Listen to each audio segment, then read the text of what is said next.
بسم اللہ الرحمن الرحیم۔ گلگت بلتستان اسمبلی کے انتخابات 15 نومبر کو ہوں گے۔ اگرچہ گلگت بلتستان اسمبلی کے یہ پہلے انتخابات نہیں ہیں، لیکن اس دفعہ ان انتخابات کی بہت ہی زیادہ اہمیت ہے، اس لیے کہ گلگت بلتستان کو پاکستان کا عبوری صوبہ بنائے جانے کا اعلان بھی کیا گیا ہے۔ گلگت بلتستان کی کل آبادی 20 لاکھ افراد بلکہ اس سے کچھ زیادہ ہے، تاہم جو ووٹر ہیں وہ 7,45,361 ہیں۔ ان میں 3,39,000 خواتین ووٹر بھی شامل ہیں۔ گلگت بلتستان اسمبلی کے 24 حلقے ہیں کل، اور اس دفعہ جو انتخابات ہوں گے وہ 23 حلقوں میں ہوں گے، ایک حلقے کا انتخاب بعد میں ہوگا۔ گلگت بلتستان اسمبلی کے ان انتخابات کی 3 بڑی پارٹیاں جو کھلاڑی ہیں، ان میں تحریک انصاف، پاکستان مسلم لیگ نون، پیپلز پارٹی، اور اس کے علاوہ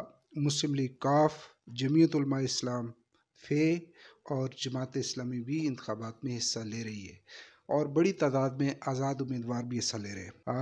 الیکشن کمیشن کے پاس کاغذات نامزدگی جو جمع ہوئے ہیں، اس فہرست پہ ہم نظر ڈالیں تو 24 حلقوں کے لیے جو کاغذات نامزدگی جمع کرائے گئے تھے، وہ تقریباً 330 امیدواروں نے کاغذات نامزدگی جمع کرائے تھے۔ حلقہ نمبر 3 جو گلگت بلتستان کا ہے، اس کے الیکشن بعد میں ہوں گے، اور باقی 23 حلقوں میں انتخابات 15 نومبر کو متوقع ہیں۔ گلگت بلتستان کے چیف الیکشن کمشنر راجہ شہباز خان کے مطابق پولنگ سٹیشنز پہ زبردست انتظامات کیے گئے ہیں سیکورٹی کے۔ اس سلسلے میں فورسز کا تعاون بھی حاصل ہے، اور ان کا کہنا یہ ہے کہ پولنگ سٹیشنز کے باہر امن و امان کی صورتحال کو کنٹرول کرنے کے لیے فوج کی مدد بھی لی جائے گی۔ اب آتے ہیں گلگت بلتستان اسمبلی کے انتخابات پہ نظر ڈالتے ہیں کہ اب کیا ہو رہا ہے انتخابی مہم کے دوران۔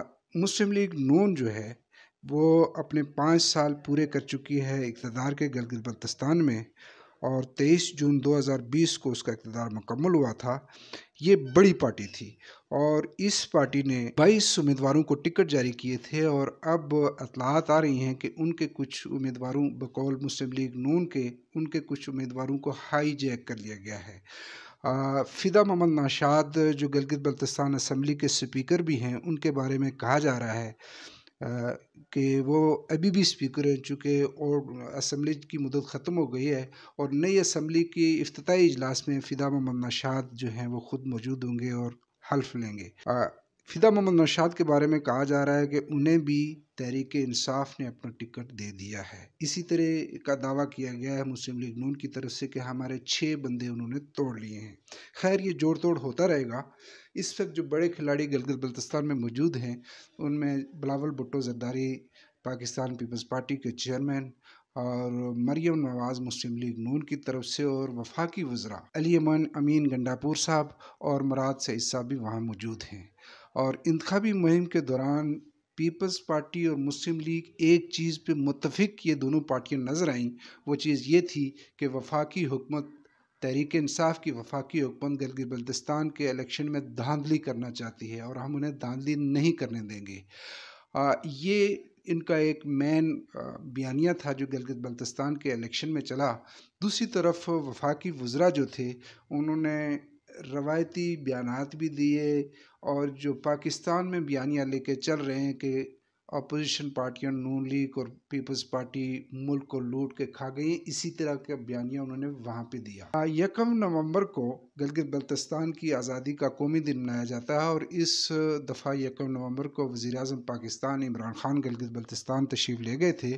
گلگت میں خطاب کرتے انہوں نے گلگت بلتستان کے عوام کو مبارکباد دی کہ وفاقی حکومت گلگت بلتستان کو عبوری صوبہ بنانے کا فیصلہ کر چکی ہے۔ یہ ایک ایسا اعلان تھا کہ جس کے یقیناً انتخابی نتائج پہ اثرات پڑیں گے، اس لیے کہ گلگت بلتستان کے لوگ جو ہیں پاکستان کے ساتھ ملنا چاہتے ہیں، اور جو پارٹی انہیں اس طرح کی کوئی آفر دے گی یا اس طرح کا کوئی وعدہ پورا کرنے کی یقین دہانی کرائے گی، تو یقیناً ان کا جھکاؤ اسی طرف ہوگا۔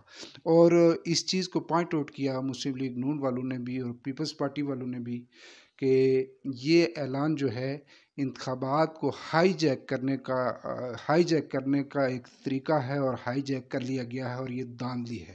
اس کا کوئی خاص نوٹس الیکشن کمیشن نے تو نہیں لیا، البتہ یہ ہوا کہ بلاول بھٹو زرداری کے خلاف ایک مقامی تحریک انصاف کے امیدوار نے درخواست دی تھی عدالت میں کہ ان کی انتخابی مہم جو ہے قواعد و ضوابط کے خلاف ورزی ہے، جس کی بنیاد پہ وہاں پہ جو عدالت ہے اس نے گلگت بلتستان سے 72 گھنٹوں کے اندر یعنی 3 دن کے اندر بلاول بھٹو کو نکل جانے کا حکم دیا تھا۔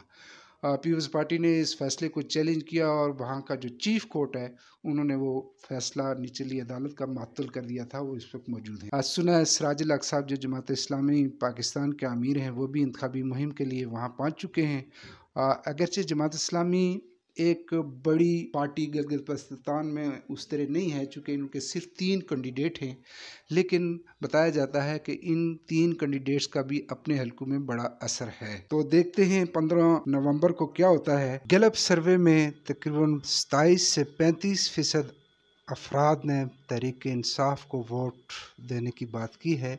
گیلپ سروے 8 نومبر 2020 کو ہوا تھا اور اس کے جو نتائج جاری کیے گئے ہیں اس کے مطابق جب گلگت بلتستان کے عوام سے جو منتخب اضلاع میں منتخب افراد سے سوالات کیے گئے تو وہاں لوگوں نے جو جوابات دیے ان کے مطابق پاکستان پیپلز پارٹی کے لیے 24 سے 26% افراد نے کہا کہ یہ پارٹی ٹھیک ہے اور اب اس کو ووٹ دینا چاہیے، اور پاکستان مسلم لیگ نون کے بارے میں 14% افراد کا خیال تھا کہ اس پارٹی کو ووٹ دیا جانا چاہیے۔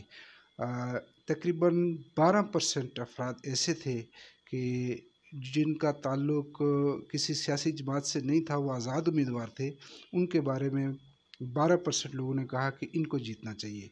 جمعیت علماء اسلام فضل الرحمان کے بارے میں 4% لوگوں کا خیال تھا کہ اس پارٹی کو ووٹ دیے جانے چاہیے، جیت سکتے ہیں۔ تو دیکھتے ہیں 15 کو کیا ہوتا ہے۔ اجازت دیجیے، اللہ حافظ۔